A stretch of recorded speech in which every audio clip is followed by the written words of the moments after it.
سورہ اعراف کی آیت نمبر 33 ہے۔ اعوذ باللہ من الشیطان الرجیم، بسم اللہ الرحمن الرحیم۔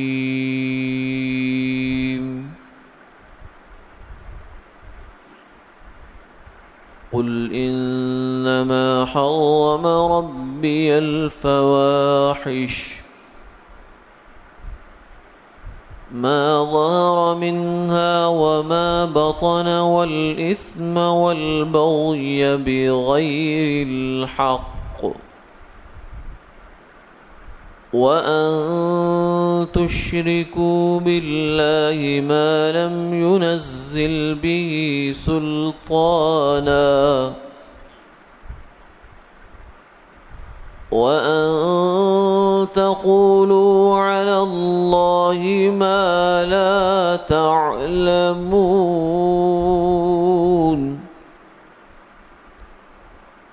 وَلِكُلِّ أُمَّةٍ أَجَلٌ فَإِذَا جَاءَ أَجَلُهُمْ لَا يَسْتَأْخِرُونَ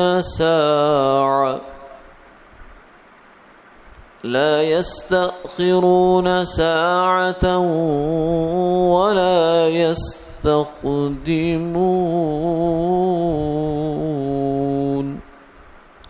صدق اللہ العظیم۔ آپ فرما دیجئے میرے رب نے تو صرف بے حیائی کی چیزوں کو حرام کیا ہے،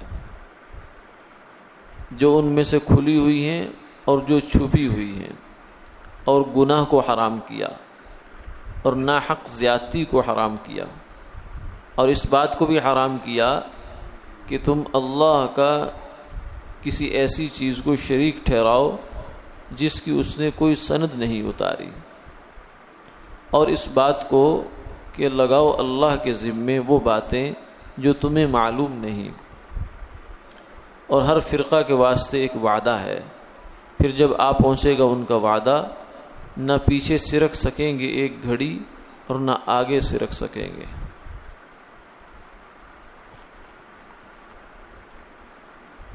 گزشتہ آیت میں فرمایا تھا کہ آپ ان سے پوچھئے کہ اللہ کی اتاری ہوئی زینت یعنی اس کا لباس، اس کو کس نے حرام کر دیا جو تم نے اپنے پاس سے اس کو حرام قرار دے دیا۔ آج کی آیت میں یہ فرمایا کہ اللہ نے جن چیزوں کو حرام قرار دیا ہے وہ تو یہ ہیں۔ اب تمہارا طرز عمل یہ ہے کہ جو چیز اللہ نے زینت کے طور پر اتاری لباس کی صورت میں، اس کو تم نے حرام کر لیا، اور جو حرام تھی اس کو اپنے اوپر حلال کر لیا۔ اس لیے کہ یہ تو بات لازمی سی ہے کہ اگر آدمی اللہ کی فرما برداری نہیں کر رہا تو نافرمانی کر رہا ہے، اس کے درمیان کوئی زیرو ویلیو نہیں ہے۔ آدمی کہے کہ نہ میں گناہ گار ہوں نہ میں نیک ہوں، بھئی آدمی یا تو گناہ گار ہوتا ہے یا نیک ہوتا ہے، ان دو میں سے کوئی ایک بات ہوتی ہے۔ یہ تو ہر وقت آدمی شیطان کی فرما برداری میں ہوتا ہے یا اللہ کی فرما برداری میں ہوتا ہے، یہ جو نیوٹرل ہے نا، یہ پوزیشن نہیں ہے یہاں۔ اسی لیے حضرت مجدد الفسانی رحمۃ اللہ علیہ وغیرہ حضرات نے یہ بات لکھی ہے کہ کسی قوم میں، کسی لوگوں میں، طبقے میں اگر ایک بدعت رائج ہو جاتی ہے تو اللہ اس کی نحوست کی وجہ سے ایک سنت اٹھا لیتے۔ نہیں، ایسا نہیں ہو سکتا کہ بدعت بھی چلتی رہے اور اسی طبقے میں سنت بھی چلتی رہے، یہ ایسا نہیں ہوتا۔ تو جب آدمی اللہ کی نافرمانی کرتا ہے تو فرما برداری سے تو نکل گیا، یہ تو نہیں ہو سکتا کہ نافرمان بھی رہے اور فرما بردار بھی رہے۔ تو یہ دوہری غلط کام کیا انہوں نے، اللہ کی حلال چیز کو حرام کیا اور پھر حرام کو حلال کر دیا۔ یہ لازمی نتیجہ ہوتا ہے، غلو کا لازمی نتیجہ یہ ہوتا ہے افراط اور تفریط، یعنی جو آدمی اعتدال کا راستہ چھوڑ دیتا ہے۔ اعتدال کیا ہے؟ شریعت کا بتایا ہوا طریقہ، یعنی اللہ کو ایسے راضی کرنا جیسا اللہ چاہتے ہیں، جیسا اللہ نے بتا دیا قرآن حدیث، اور آگے صحابہ کرام اور امت کی جو تعلیمات ہیں اس کی روشنی میں اللہ کو راضی کرنا، یہ اعتدال ہے، یہی صراط مستقیم ہے، یہی سیدھا راستہ ہے۔ صراط الذین انعمت علیہم اولئک الذین انعم اللہ علیہم من النبیین والصدیقین والشہداء والصالحین وحسن اولئک رفیقا۔ اس کو جو آدمی چھوڑتا ہے تو پھر وہ آدمی افراط اور تفریط دونوں طرف جاتا ہے۔ افراط و تفریط کا مطلب یہ ہوتا ہے کہ ایک طرف وہ ایسا نکلا کہ بڑی بڑی چیزیں جو ہے وہ ہضم کر گیا۔ اس کو سیدنا عیسیٰ علیہ السلام نے ایک تشبیہ دی ہے، مچھر چھاننا اور اونٹ نگلنا، یہ کیفیت ہو جاتی ہے آدمی کی۔ یعنی مچھر تو چھان چھان کے پیتا ہے، اتنی باریک چیز تو دیکھ رہا ہے، لیکن بڑی بڑی چیزیں اس کے اندر سے گزر جا رہی ہیں، اس کو خبر ہی نہیں ہے، ہوش ہی نہیں ہے اس کو۔ جیسے کہ آدمی جو ہے یہ غلو کا نتیجہ ہوتا ہے۔ غلو مطلب دین میں زیادتی کر لینا، یعنی ایسی بات کو دین بنا کر اپنے اوپر لگا دینا جو دین ہے نہیں۔ اس کا نتیجہ یہ نکلتا ہے کہ وہ آدمی کا پھر دین بگڑ جاتا ہے۔ ایک طرف تو بہت باریک بینی سے دیکھ رہا ہوگا اپنے آپ کو، یعنی اسے اتنا بھی گوارا نہیں ہے کہ اس کے کپڑے کی جو ہے وہ ایک سلائی جو ہے وہ بھی خلاف شریعت نہ ہو، اور اس میں بھی سنت سے سنت، وہ مستحب سے مستحب اگلے درجے کی چیزیں تلاش کر رہا ہے، اور دوسری جانب اس کی زندگی میں حرام کا ارتکاب ہے۔ یہ غلو ہوتا ہے۔ شیطان وہ صلاحیت، وہ قوت انسان کی جو اس کی لگنی چاہیے شریعت کے اتباع کے اندر، اس کو لگوا دیتا ہے غیر ضروری چیزوں کے اندر۔ وہ ساری صلاحیت تو وہاں خرچ ہو گئی، اور جو صحیح طریقے سے دین پر عمل کرنا تھا، ہر باب میں، ہر شعبے میں، ہر قدم میں، اپنی زندگی کے معاملات میں، معاشرت میں، عبادات میں، وہ باقی جگہوں سے اس کی چھٹی کروا دی۔ عبادات پر زور ہوتا ہے۔ کچھ مسلمان ایسے بھی ہیں ہمارے یہاں جو سمجھتے ہیں دین صرف نماز کا نام ہے، بس نماز، روزہ، حج، زکوٰۃ، بس یہ کر لی میں نے دین ہو گیا۔ بازار میں کوئی دین نہیں، دکان میں کوئی دین نہیں، ملازمت میں کوئی دین نہیں، گھر میں کوئی دین نہیں ہے، گھر میں جو مرضی ہوتا رہے، بازار میں جو مرضی ہوتا رہے، پھر معاشرت میں کوئی دین نہیں ہے۔ کچھ لوگ یہ سمجھتے ہیں کہ بس دین انفرادی زندگی کا نام ہے، باقی جو اجتماعی نظم ہے ہمارا، سیاسیات ہے، حکومت کے ہے، ادارے ہیں، ان میں کوئی دین کی ضرورت نہیں، وہ دین کے مطابق نہیں چل سکتے۔ یہ بھی ایک ناقص تصور ہوتا ہے دین کا۔ یعنی وہ بندہ ادھر حرام کما رہا ہے، ادھر مسجدوں میں چندہ دے رہا ہے، غریبوں کی بڑی مددیں کر رہا ہے، میں اتنے غریبوں کو پالتا ہوں، ادھر جوا بھی کھیلتا ہے، اور شراب خانے بھی اس کے ہیں، اور اس کے اندر چل رہا ہے، وہ اپنے خیال میں بڑا اچھا مسلمان ہے۔ یہ ہوتا ہے نتیجہ غلو کا۔ یعنی ایک طرف اس نے اتنی اوپر لے گیا کہ دوسری جانب بالکل حفظت شیئا وغاب عنک الاشیاء، ایک چیز تو محفوظ رکھی لیکن بہت ساری چیزیں ہٹا دی۔ جس کا ایک لطیفہ مشہور ہے کہ ایک صاحب جو ہیں وہ بازار میں گئے تو وہاں جا کر انہوں نے دیکھا، ان کو بچپن کا واقعہ ہے کسی کا، کہ وہاں کچھ آگے وہ عورتیں ہیں جو بے پرد قسم کی عورتیں ہوتی ہیں، ذرا کردار دوسرا ہوتا ہے ان کا۔ تو اس نے یہ کیا کہ صرف اوپر قمیص پہن رکھی تھی لمبی، نیچے چوغا جیسے ہوتا ہے، تو اپنی قمیص اٹھا کر آنکھوں پر رکھ لی۔ تو کسی نے کہا کہ ارے میاں یہ کیا کر رہے ہو کہ تم نے آنکھوں کی حفاظت کرنے کے لیے سطر کھول دیا اپنا، بجائے اس کے کہ بری چیزیں تم آنکھوں سے کرتے۔ تو کہنے لگے کہ جو آنکھ ہے نا، جب یہ بگڑتی ہے تو پھر سطر کا مزاج بگڑ جاتا ہے، لہذا آنکھ زیادہ ضروری ہے۔ تو کچھ اس قسم کے استدلالات اور اس قسم کی سوچ لوگوں میں آنا شروع ہو جاتی ہے جب دین کا صحیح تصور بگڑ جاتا ہے۔ تو ان لوگوں کے ہاں بھی اگرچہ دین ابراہیمی تھا مشرکین مکہ کے ہاں، لیکن چھوڑ بیٹھے تھے بیچارے، بہت کچھ بدلا دیا، جس میں سے ایک یہ بات بھی تھی کہ اللہ کا حکم ہے لباس پہننا، اس کو چھوڑا، اور اس کی جگہ شیطان نے۔ لیکن یہ جو کچھ بھی ہوتا ہے نا، شیطان پورا فلسفہ بناتا ہے اس کے پیچھے، ایسی سادہ سی بات نہیں ہوتی، اس کے پیچھے پوری تھیوری بناتا ہے، اس کے پورا جو ہے نا اس کا میکانزم بناتا ہے کہ اس طریقے سے ہوگا، اس طریقے سے ہوگا، اور وہ پڑھا لکھا خاصا ہے، تو وہ دلیلیں بھی گڑھ دیتا ہے، سجھا بھی دیتا ہے، مطمئن بھی کر دیتا ہے اپنی بات پر۔ تو اس لیے وہ نے فلسفہ گڑھ لیا کہ جن کپڑوں میں ہم نے گناہ کیے وہ کپڑے تو لے کر بیت اللہ میں نہیں جا سکتے، لہذا یہ کپڑے اتار دو۔ ایسا الٹا کام کروایا، ادھر اتنا حساس کر دیا کہ گناہ والا کپڑا بیت اللہ میں نہیں جانا، اور ادھر دوسری جانب کیا، ننگا کر دیا ان کو۔ یہ غلو ہے۔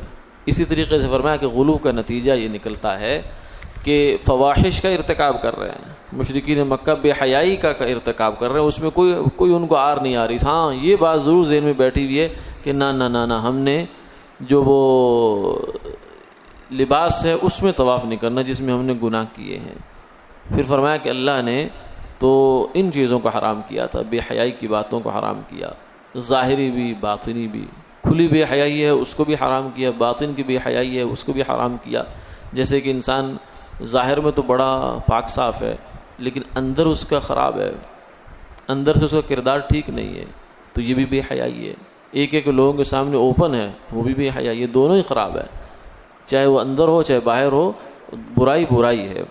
کچھ لوگ یہ بھی کہتے ہیں جی میں اندر باہر سے ایک جیسا ہوں، یعنی میں دونوں طرف سے کالا ہوں، میں دونوں طرف سے گندا ہوں، اندر بھی گندا ہوں باہر بھی گندا ہوں۔ بھائی یہ تو کوئی فخر کی بات نہیں ہے۔